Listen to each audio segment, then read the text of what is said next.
빌립보서 3장 12절에서 14절의 말씀으로 부르심의 상을 위하여라는 제목의 말씀으로 오늘 여러분들과 함께 은혜를 나누기를 원합니다. 이 빌립보서를 떠오르면 가장 먼저 떠오르는 단어가 뭘까요?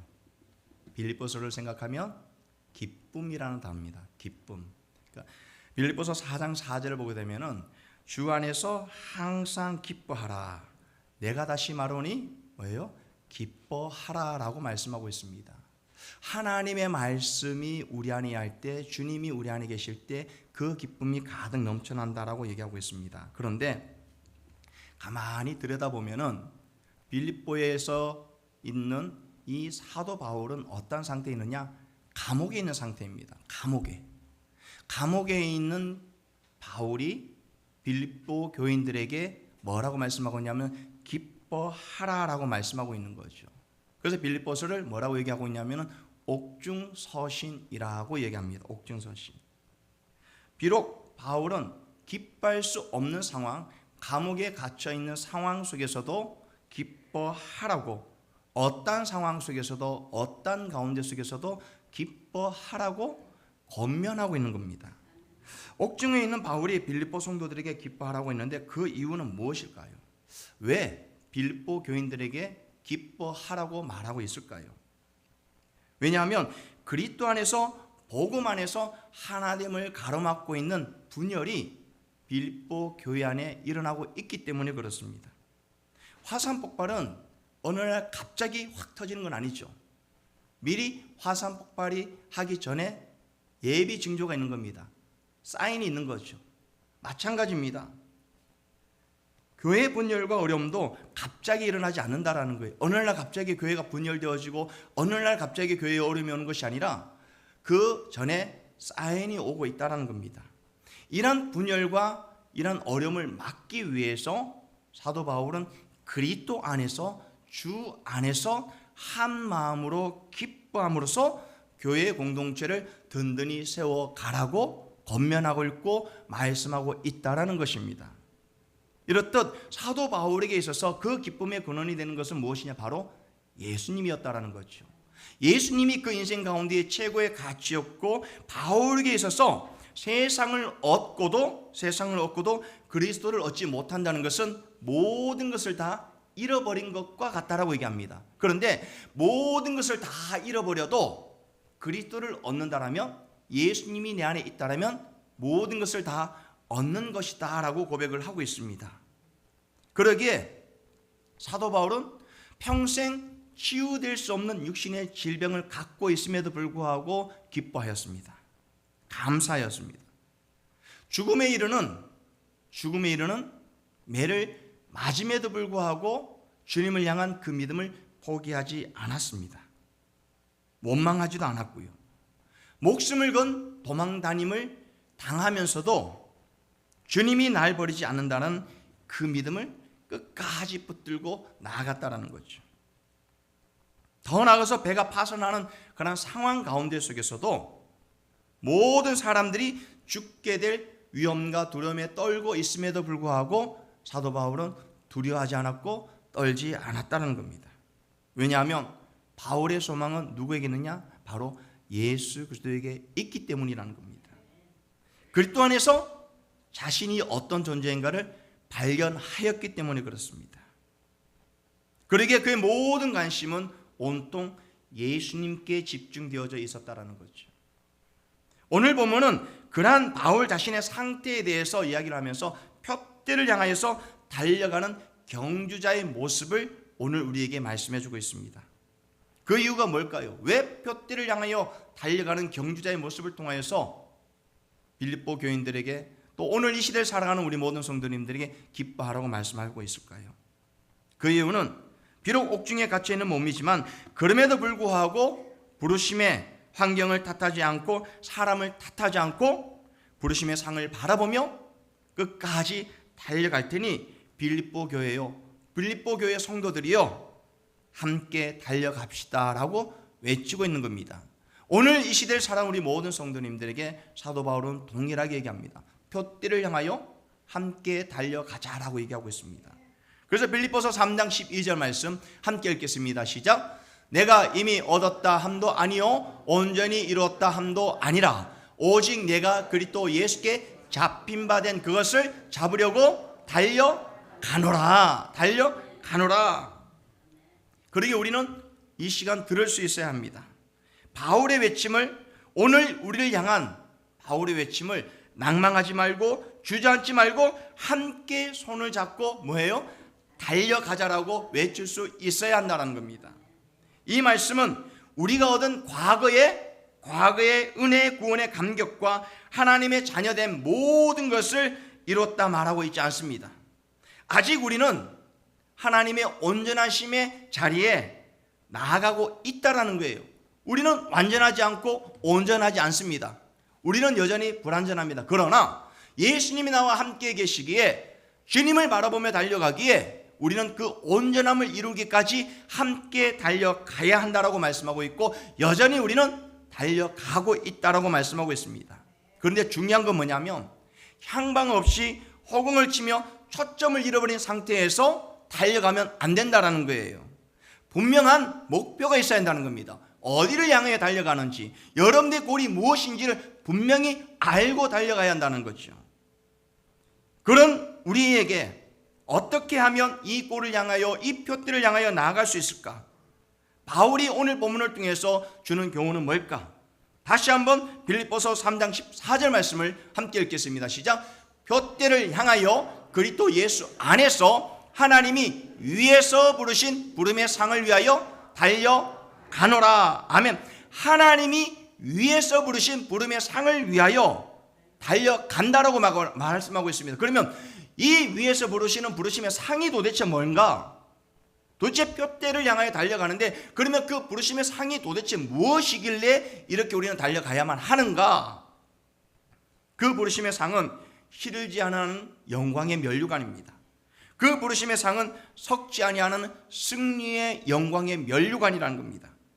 베드로전서 5장 4절 말씀 함께 읽겠습니다. 시작. 그리하면 목자장이 나타나실 때에 시들지 아니하는 영광의 관을 얻으리라. 어떤 관요? 시들지 아니하는 영광의 광을 얻으리라. 그리고 고린도전서 9장 25절 말씀 함께 읽겠습니다. 시작. 이기기를 다투는 자마다 모든 일에 절제하나니 그들은 썩을 승리자의 관을 얻고자 하되 우리는 썩지 아니할 것을 얻고자 하노라. 아멘. 부르심의 상은 썩지 아니하는 승리의 관이라는 거예요. 썩지 아니하는 승리의 관이라는 거예요. 또한 영광의 관이라는 겁니다. 이 썩지 않을 승리의 관, 이 영광의 관을 얻기 위해서 그것이 표대가 되어져서 끊임없이 달려간다라는 겁니다. 달려간다라는 거죠. 하나님이 우리에게 준비하신 이 썩지 않을 면류관, 영광의 면류관을 예비해 두신 그곳에서 예수 그리스도의 부활의 승리를 맛보며 주어질 영원한 하나님의 나라 영광의 기쁨, 이 부르심의 상을 얻기 위해서는 그럼 오늘 우리는 어떠한 신앙적 삶을 살아가야만 하는가? 이 부르심의 상을 얻기 위해서 오늘 우리는 이 한 주간을 어떻게 살아가야만 하는가? 첫 번째로 함께 읽겠습니다. 시작. 그리스도께 붙잡혀서 달려가야 합니다. 누구에게 붙잡혀야 된다고요? 그리스도께 붙잡혀야 돼요. 그리스도께 붙잡. 사도 바울은 자신의 온 삶을 누구를 위해서 드렸느냐? 주님을 위해서 드렸습니다. 그리스도를 위해서 드렸습니다. 우리는 바울처럼 솔직히 그렇게 살아갈 수 없지요. 여러분들이 하고 있는 그 일들을 어느 날 갑자기 다 정리하고 주를 위해서 살아갈 수 있겠습니까? 다니던 직장을 포기하고 갈 수 있겠습니까? 다니던 학교를 그만두고 나는 주를 위해서 달려가겠습니다. 그렇게 할 수 있겠습니까? 사업을 정리하고 저는 이제 선교 가겠습니다. 이제 정말 주님을 위해서 살아가겠습니다. 그럴 수 있겠습니까? 쉽진 않죠. 물론 그런 분들이 없는 건 아니에요. 봤어요. 어느 날 갑자기 사업을 다 정리하고 선교지로 떠난 분도 봤고요. 잘 다니던 직장 그만두고 갑자기 신학 공부한다고 목회한다고 가시는 분도 봤어요. 그건 정말 극히 예외적인 거예요. 여러분 갑자기 그런 행동하면 안 돼요. 갑자기 그러면 안 되는 거죠. 중요한 건 뭐냐면은 지금 이 순간 여러분들에게 주어진 그 자리에서 최선을 다하는 거예요. 가정을 잘 돌보셔야 되고요. 다니던 직장 열심히 다니세요. 하는 사업 열심히 하세요. 더 힘껏 하세요. 그곳에서 그리스도의 향기를 바라고 하나님의 영광을 위해 들어가야 되죠. 이것이 바로 어떤 삶이야? 그리스도께 사로잡힌 삶이라는 거예요. 그래서 빌립보서 3장 12절 말씀 다시 한번 읽겠습니다. 빌립보서 3장 12절 함께 읽겠습니다. 시작. 내가 이미 얻었다 함도 아니요 온전히 이루었다 함도 아니라 오직 내가 그리스도 예수께 잡힌 바 된 그것을 잡으려고 달려가노라. 누구에게 잡혔다고요? 예수 그리스도께 사로잡혔다라고 말씀하고 있습니다. 그 사로잡힌 삶에 살았던 사람이 누구였냐? 바로 아브라함이었습니다. 아브라함은 본토 친척 아비집을 떠나서 하나님이 지시할 곳으로 갔습니다. 그리고 그는 하나님의 말씀에 절대적으로 순종하며 나아갔다라는 거죠. 매 순간순간마다 순종할 수 없는 상황에 놓여져 있음에도 불구하고 거기에 대해서 하나님을 향하여 그 어떤 원망이나 이유를 달지 아니하고 그저 묵묵히 순종하며 나아갔습니다. 그 순종함을 통하여서 하나님은 어떤 축복의 약속의 말씀을 주셨느냐? 창세기 26장 4절 말씀입니다. 함께 읽겠습니다. 시작. 내 자손을 하늘의 별과 같이 번성하게 하여 이 모든 땅을 내 자손에게 주리니 내 자손으로 말미암아 천하 만민이 복을 받으리라. 아멘. 예수 그리스도께 사로잡혔고 하나님의 말씀에 절대적으로 순종했던 아브라함에게 주시는 축복이 자손을 하늘의 별과 같이 변성하게 하고 모든 땅을 내 자손에게 주겠다고 말씀하고 있고 천하 만민이 복을 받으리라 라고 말씀하고 있습니다. 얼마나 놀라운 축복입니까? 그렇다면 우리가 예수님께 사로잡히지 않을 이유가 없다라는 거예요. 없다라는 거예요. 바울은 지금 예수께 잡힌 바 된 그것을 잡으려고 달려간다라고 말씀하고 달려간다. 자, 이것은 어떤 의미냐? 우리가 예수 그리스도를 영원히 붙잡는다라는 거예요. 붙잡는다는 겁니다. 다시 이 붙잡는다는 그 표현에서 두 가지가 있습니다. 내가 예수님을 붙잡는 게 있고 또 하나는 뭐냐면 예수님이 나를 붙들고 계신다라는 거예요. 그리스도께 붙잡힌다는 것은 카탈람 바노입니다. 헬라어로 카탈람 바노인데 이것은 어떤 뜻이냐? 두 가지 의미를 갖고 있어요. 내가 예수님께 붙잡힌 바 되기 위해서 예수님을 붙잡는 거라는 의미와 또한 그 붙잡고 있는 나를 누가 붙드신다? 예수님이 붙들어 주신다라는 거죠. 붙들어 주신다는 겁니다. 그러니까 우리가 예수께 사로잡힌다는 것은 내가 예수님께 사로잡힌 순종의 삶을 사는 것과 예수님이 나를 붙들어 주신다는 두 가지 의미가 같이 포함되어 있기 때문에 더 힘껏 달려갈 수 있다는 겁니다. 주님께서 우리를 강하게 붙잡고 계시기에 우리는 더욱더 힘차게 달려갈 수 있는 거죠. 이와 함께 우리는 어떻게 해요? 주님의 손을 놓지 않고 달려갈 수 있어야 한다는 겁니다. 언제까지요? 주님 오실 그날까지. 그러면 이 길을 마음 먹고 달려가려고 하는데 그게 쉽지가 않죠. 왜 그럴까? 왜 우리는 이것을 당연히 알고 있음에도 불구하고 그 길을 걸어갈 수 없을까? 두 번째 그 이유가 있습니다. 두 번째 함께 읽겠습니다. 시작. 옛것을 잊어버리고 달려가야 합니다. 자, 13절 말씀 함께 읽겠습니다. 13절 말씀 시작. 형제들아 나는 아직 내가 잡은 줄로 여기지 아니하고 오직 한 일, 즉 뒤에 있는 것은 잊어버리고 앞에 있는 것을 잡으려고. 아멘. 자, 뭐라고 말씀하고 있냐면은 오직 한 일, 뒤에 있는 것은 뭐 하라고요? 잊어버리라는 거예요. 잊어버리라는 겁니다. 다시 말해서 이 말의 표현은 뭐냐면은 과거의 흔적을 어떻게 해요? 남겨두지 말라라는 겁니다. 잊어버린다는 것은 과거를 연전히 어떻게 해요? 지워버리라는 거죠. 그런데 그 지워버림의 시제가 언제냐면 이 말씀의 시제는 바로 현재 시제라는 거예요. 지금 right now 이곳에서 내 과거의 것들을 어떻게 다 지워버리라는 겁니다. 그런데 지워집니까? 그거 쉽지 않아요, 여러분. 지워져야 한다는 것은 당연한데 그렇게 생각은 하고 있는데 그렇지 않잖아요. 이미 지나간 과거야 다 잊어버렸어 라고 본인 스스로 말을 하면서도 다람쥐 쳇바퀴를 돌리듯이 과거를 자꾸 소환하는 경우가 있어요. 그리고 잊을만 하면 자꾸 다가와가지고 떠올리게 하는 사람들이 있어요. 그러다 보니까 도저히 그 다람쥐 쳇바퀴와 같은 과거의 삶에서 한 발자국도 나가지 못하는 삶을 여전히 우리는 살아가고 있다는 겁니다. 어떻게 하셨습니까? 이제는 그를 떨쳐버려야 돼요. 그 다람쥐 쳇바퀴에서 더 이상 다람쥐 쳇바퀴를 돌리듯이 돌리지 마시고 그 쳇바퀴에서 어떻게 해요? 나오셔야 한다는 겁니다. 그 나옴의 과정이 나옴의 시간들이 결코 쉽진 않지만 그럼에도 불구하고 나가야 되죠. 지나간 과거야 잊어버려서 하지만 여전히 다람쥐 쳇바퀴 돌리는 삶이 있죠. 분명 우리의 과거가 우리의 발목을 잡을 수도 있습니다. 우리의 지난날의 과거가 상실하게 할 수 있고 낭망하게 할 수 있고, 실질적으로 바울은 자신이 행했던 과거의 그 행적들로 인하여서 한 치 앞을 나갈 수 없는 어려운 가운데 있었습니다. 복음을 전하는 그의 진정성을 믿어주지 않았습니다. 그리스도인들은 사도 바울을 피하였죠. 왜 그랬을까요? 그의 진정성을 믿지 않았기 때문에 그렇습니다. 실질적으로 바울은 그 누구보다도 예수님을 믿는 사람들을 잡아서 감옥에 넣는 일에 앞장섰던 사람이었습니다. 그런 그가 예수님을 믿고 복음을 전하려고 하니 어떤 생각이 듭니까? 과거가 떠올리는 거예요. 저러다 우리를 잡아넣겠지라는 의심이 드는 거예요. 바울에 대한 편견과 선입관, 그것들로 인해서 복음을 전하는 일에 많은 고통과 어려움을 당하였죠. 그리고 사람들은 이야기합니다. 바울뿐만 아니라 오늘 여러분들에게 얘기합니다. 당신은 안 돼. 안 돼. 여러분 그런 이야기 들어본 적 없습니까? 정말 예수님을 믿으려고 열심히 노력하는데 아이고 그거 해봐야 1년도 못 가. 3년도 못 가.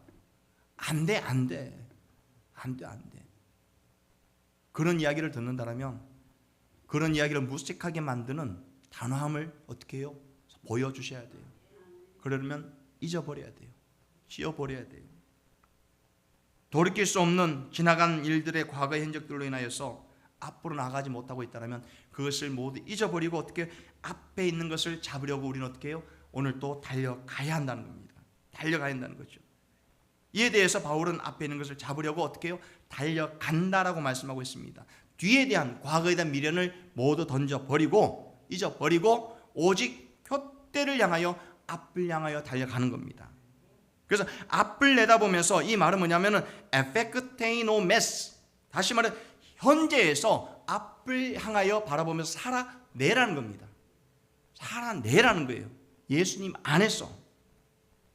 자신의 과거에 대한 분명한 두려움이 바울에게도 있었습니다. 하지만 그런 것들로 인해서 주어진 사명을 사도 바울은 어떻게 해요? 포기하지 않았다는 거예요. 포기하지 않았습니다. 디도서 2장 14절 15절 말씀 함께 읽겠습니다. 시작. 그가 우리를 대신하여 자신을 주심은 모든 불법에서 우리를 속량하시고 우리를 깨끗하게 하사 선한 일을 열심히 하는 자기 백성이 되게 하려 하심이라. 너는 이것을 말하고 권면하여 모든 권위로 책망하여 누구에게서든지 업신여김을 받지 말라. 아멘. 우리가 어떠하든 사람들은 우리를 업신여기려고 합니다. 우리를 낮게 보려고 해요. 그리고 자신들보다 조금 더 낫고 자신들보다 조금 더 나아가면 어떻게 해서든 깎아내리려고 합니다. 말을 듣지 않으려고 해요. 그것이 인간의 마음입니다. 그것이 여러분들 향한 마음이라는 거예요. 그러나 성경은 뭐라고 말씀하고 있습니까? 의심여김을 받지 않도록 어떻게 해요? 성실하게 선한 일을 열심히 사는 하나님의 백성이 되라고 말씀하고 있는 거죠. 말을 함에 있어서 행동을 함에 있어서 여러분의 신앙 삶에 대해서 그 누구도 업신여기지 아니하도록 최선을 다해서 하나님의 일을 감당하며 달려가라고 말씀하고 있습니다. 그러기 위해서 뒤에 있는 것을 잊어버리고 앞에 있는 것을 잡고 나아가라고 말씀하고 있고, 그 나아가기 위해서는 내 힘으로 내 노력으로 되지 않는다라는 거예요. 누구의 도움이 필요합니까? 성령님의 도움이 필요한 거예요. 성령님이 여러분들의 연약함을 도와주셔요. 로마서 8장 26절 말씀 함께 읽겠습니다. 시작. 이와 같이 성령도 우리의 연약함을 도우시나니 우리는 마땅히 기도할 바를 알지 못하나 오직 성령이 말할 수 없는 탄식으로 우리를 위하여 친히 어떻게 해요? 간구하시느니라. 아멘. 성령도 우리 연약함을 어떻게 해요? 도와주신다라는 거예요. 과거의 것들로 인해서 잊어버리려고 하는데 잊어버려야 되는 걸 당연하면서도 불구하고 못할 때 하나님 앞에 나아가 하나님의 도우심을 구하면 그 연약함을 통해서 하나님 우리를 회복시켜 주시고 우리의 간구를 친히 들어주신다는 겁니다. 너는 이것을 말하고 권면하여 모든 권위를 어떻게 해요? 책망하라고 말씀하고 있습니다. 나의 책망이 아니라 하나님이신 권위로 성령님의 권세로 이 모든 것들을 행하며 나아가라고 말씀하고 있는 거죠. 그러므로 말미암아 여러분들을 업신여기지 못하도록 영적인 권세를 얻게 하고 이것으로 인해서 교만하여 지는 것이 아니라 더 겸손함으로 말미암아 철저하게 그리스도 안에서 겸손함으로 뒤에 있는 것을 잊어버리고 표대를 향하여서 앞을 향하여 힘껏 함께 달려나가는 우리 모든 성도님 되시기를 주님의 이름으로 축원드립니다. 자, 세 번째는 뭐냐? 함께 읽겠습니다. 시작. 표대를 바라보며 달려가야 합니다. 뭐를 바라봐야 된다고요? 표대를 바라보며 달려가야 합니다. 자, 14절 말씀 함께 읽겠습니다. 14절 말씀 시작. 표대를 향하여 그리스도 예수 안에서 하나님이 위에서 부르신 부름의 상을 위하여 달려가노라. 표대를 향하여. 여러분의 표대는 어디입니까? 여러분의 골은 어디입니까? 이 땅이 아니죠. 이 땅이 아니에요. 우리의 마지막 골은, 마지막 그 표대는 어디냐? 바로 천국입니다. 우리의 피니시 라인, 골 라인은 어디에 있습니까? 천국에 있는 거죠. 천국에 있는 거예요. 이 믿음의 경주의 끝은 주님 앞에 섰을 때에 끝나는 겁니다. 그래서 이 땅의 삶, 숨을 쉬고 있는 동안 끝난 게 끝난 것이 아니라는 거예요. 끝난 게 끝난 것이 아니에요. 사도 바울은 이 일을 위해서 계속해서 달려간다고 말씀하고 있습니다. 잡으려고 달려간다고 합니다. 왜냐하면 분명한 골이 있기 때문에 그래요. 분명한 목표, 분명한 표대가 있기 때문에 그렇습니다. 그것이 뭐냐? 바로 부르심의 상이라는 거예요. 자, 12절 한번 보십시오. 12절 말씀을 제가 읽어드리겠습니다. 시작. 제가 읽겠습니다. 시작. 내가 이미 얻었담도 아니요 온전히 이뤘담도 아니라 오직 내가 그리스도 예수께 잡힌 바 된 그것을 잡으려고 달려가노라. 뭐 하고 있다고요? 달려가노라고 말씀하고 있고 13절을 보게 되면은 13절 말씀 제가 읽겠습니다. 형제들아 나는 아직 내가 잡은 줄로 여기지 아니하고 오직 한 일 즉 뒤에 있는 것은 잊어버리고 앞에 있는 것을 뭐 한다고요? 잡으려고. 그리고 14절 보게 되면 표대를 향하여 그리스도 예수 안에서 하나님이 위에서 부르신 부르의 상을 위하여 달려가노라. 지금 바울은 어떻게 계속해서 뛰어가는 거예요. 이게 뭐냐면 디오케인인데 같은 동사입니다. 다 같은 동사인데 같은 의미인데 뭐냐면은 쫓아간다라는 거예요. 다시 말해서 앞에 있는 것, 표대를 향하여서, 골을 향하여서 쫓아가는 것, 계속해서 그걸 향하여 달려간다라는 거예요. 멈추지 않고 끊임없이 달려간다라는 겁니다. 헬라의 경기는 헬라에서 경기를 할 때 경기가 끝날 때마다 승리자의 이름을 부르고 또한 어디 출신이라는 고향의 이름을 부릅니다. 그리고 고향의 이름을 부르면서 그 호명된 경기자가 앞으로 나왔을 때 격려 가지를 딱 하면서 사람들 앞에서 어떻게 해요? 박수를 받습니다. 부르심에 순종해야 될 분명한 이유가 바로 여기 있는 거예요. 경주자가 마지막 승리의 그 라인에 섰을 때에, 그가 올라섰을 때에 그의 이름을 부르고 고향의 이름을 부르고 그 머리에 어떻게 해요? 관을 씌워주는 것처럼 우리의 이름이 언제 호명이 되어질까요? 하나님 앞에 섰을 때에. 천국에서 여러분들이 하나님 앞에 딱 섰는데 여러분 이름이 불려지지 않는다라면 얼마나 큰 아픔이겠습니까? 여러분 이름이 다 불려지기를 원하십니까? 목사님 저는 잘 모르겠어요. 제 이름이 불려질지 안 불려질지 확신이 없습니다 하시는 분 마음속으로 한번 손 한 번 들어보세요. 몇 분이 드셨어요 보니까. 근데 우리 교회는 한 분도 그런 분이 없어요. 하나님 앞에 섰을 때에 현우야 할렐루야하고 나가는 거죠. 그 이름이 불려지는 것을 생각하면 얼마나 기쁩니까? 그러니까 끊임없이 달려가는 거죠. 마태복음 25장 23절 한번 보십시오. 함께 읽겠습니다. 시작. 그 주인이 이르되 잘하였도다 착하고 충성된 종아 내가 적은 일에 충성하였음에 내가 많은 것을 내가 맡기리니 내 주인의 즐거움에 참여할지어다 하고. 아멘. 착하고 충성된 종에게 하나님의 그 즐거움을 부여해 준다는 겁니다. 표대를 향하여 그리스도 예수 안에서 부르심의 상을 따라 달려간 우리 모든 성도님들이 하나님 앞에 섰을 때에 착하고 충성된 종이라는 칭찬을 받게 돼 있다는 겁니다. 어쩌면 이렇게 달려가는 우리의 신앙의 삶은 100m 달리기 단거리를 하기도 합니다. 힘껏 전력을 내서 다 해나갑니다. 또 어떻게 보면 1600m, 400m, 400m 달려가는 개주와 같습니다. 혼자 힘으로 달려갈 때에 끝을 다할 수 없을 때에 다른 사람 바톤을 이어가는 거죠. 그러니까 함께 가는 겁니다. 어찌 보면 이 달려감은 마라톤과 같습니다. 41.195km를 처음부터 100m 달리면 안 돼요. 페이스를 유지해서 처음부터 끝까지 꾸준하게 달려가야 됩니다.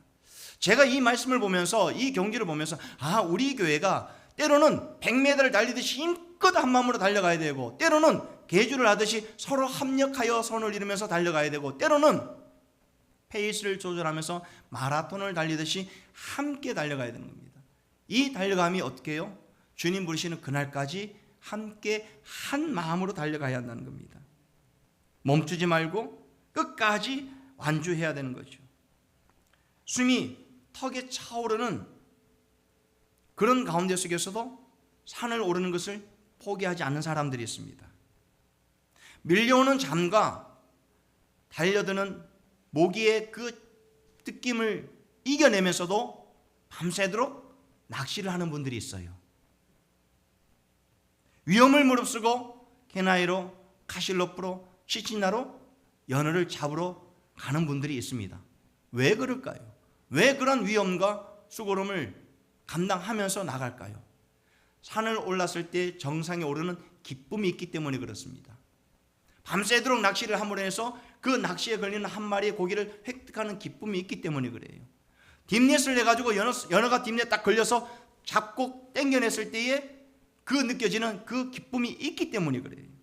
그렇기 때문에 그러한 수고를 아끼지 않는다는 겁니다. 그렇다면 산을 오를 때, 낚시를 할 때, 연어를 잡으러 갈 때 그러한 수고를 아끼지 않고 그러한 기쁨이 있다면, 오늘 우리가 예수님을 바라보며 달려가는 그 수고로움은 하나님 우리에게 보여주신 그 부르심의 상이 있기 때문에 힘껏 달려갈 수 있는 거죠.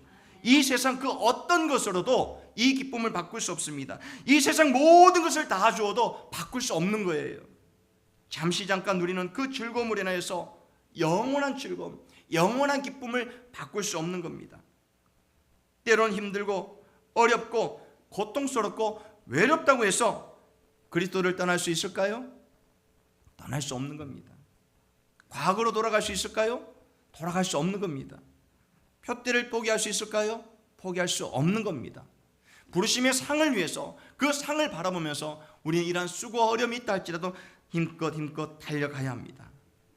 이 부르심의 상을 위해서 혼자 달려가는 것이 아니라 함께 손을 잡고 달려가야 한다는 거죠. 손을 잡아주고 달려가야 합니다. 포기하지 말고 주저앉지 말고 우리 함께 가자고 기도해야 합니다. 우리 주위에는 부르심을 얻어야 될 우리의 이웃들이 있습니다. 그 상을 받아야 될 영혼들이 있습니다. 그들을 향해 우리가 먼저 다가가서 손을 내밀고 주님께로 인도해야 한다는 겁니다.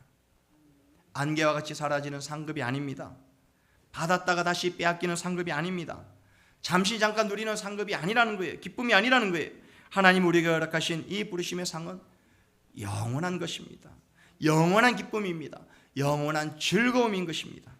그러기에 옛것을 벗어 버리고 표대를 향하여 부르심의 상을 쫓아 이 한 주간도 주님의 나라와 주님의 영광을 위해서 끊임없이 힘차게 한 마음으로 달려나가는, 그리하여 하나님의 기쁨과 하나님의 영광을 위하여 살아가는 우리 모든 성도들 되시기를 주님의 이름으로 축원드립니다.